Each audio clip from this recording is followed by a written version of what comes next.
All right, Boone, you ready? This is the video for the heel command and leash work in general. Good boy. Come on, Boone. So when I usually start with these kind of training sessions, I just let Boone walk around with me a little bit, kind of get used to what we're doing.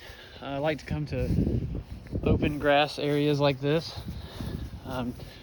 It's just a little safer than doing this by the road and less room for a mistake like there would be at a dog park or something like that. Gotta let Boone finish. Okay, buddy, come on. Good boy. So you always want to keep a loose leash. You can see how the leash kind of has a U shape at the bottom of it. Hey, buddy, you want to have that at all times unless you are trying to tell Boone to change direction. So if I was walking away from Boone and he wasn't coming with me, I may tug a little on it to give, kind of direct him, tell him where to go. But a lot of people make the mistake of walking around with the leash tight like this. They're just kind of trying to pull them everywhere they go. And when you do that, you kind of lose a communication tool. The leash is really a communication tool between you and Boone. And when you have it tight all the time, you're essentially always saying, come on, come on, come on, come on. So you want the feeling of the leash pressure to be something that Boone doesn't really get used to. You want that to be something he notices. And so you always want to have it a little loose.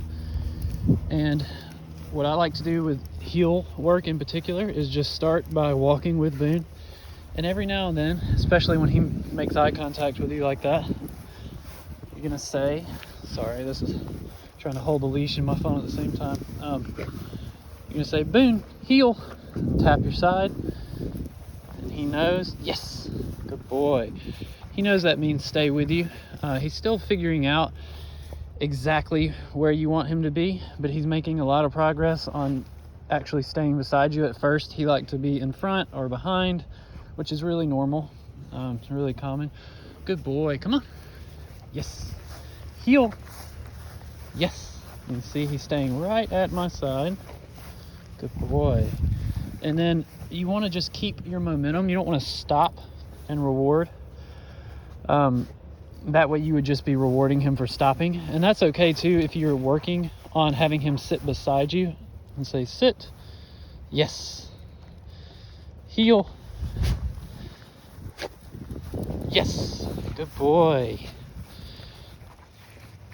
It also really helps. I'm using kibble because Boone really likes kibble, but it helps to try to only give a few pieces at a time with this while you're walking, because if you start to drop kibble a lot, Boone will become used to that, and it will get to where he's always kind of foraging on the ground for kibble. Oh, good boy.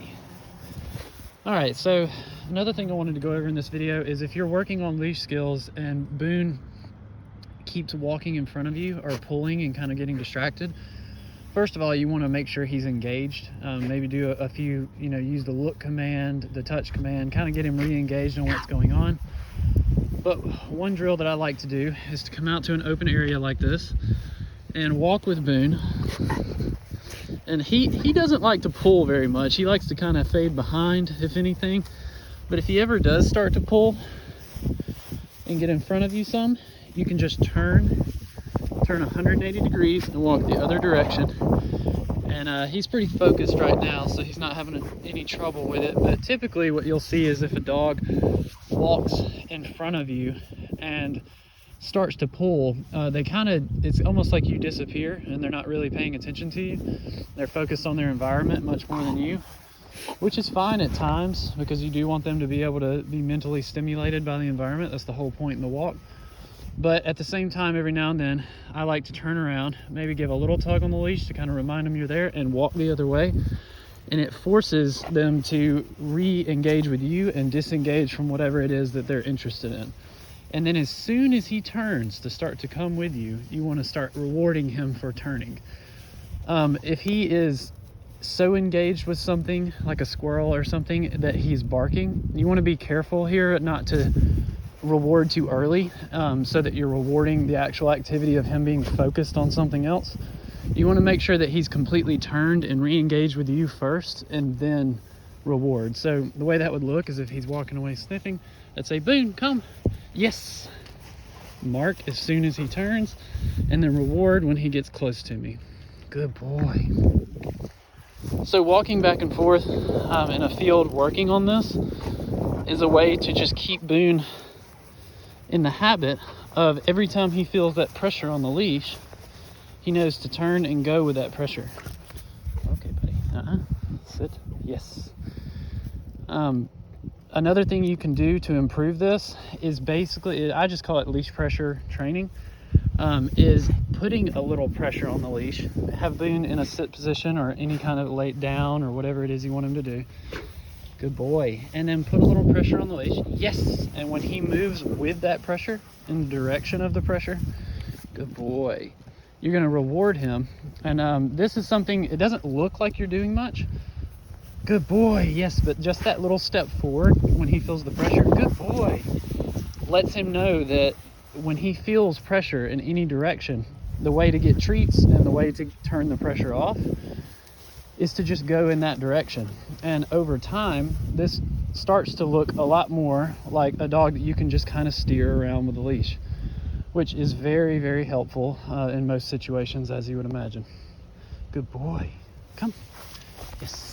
And that's pretty much it for leash skills. I know this is a really important topic. This is usually one of the things that people, have the most issues with. And so please feel free to ask me or Jamie. You can contact me directly if you need to for any more advice on it. This is something I usually am pretty good with, so I like to help people out with it when I can. I know it can be a lot of a struggle to have a dog that pulls when you go out in public and is not engaged enough, but Boone does he likes to go on walks, but he seems to be naturally inclined to stay next to me and follow me around, which is really helpful with this kind of training. Good boy. Yes. And he loves his kibble, and that's always good. Good boy. So that's it for leash training.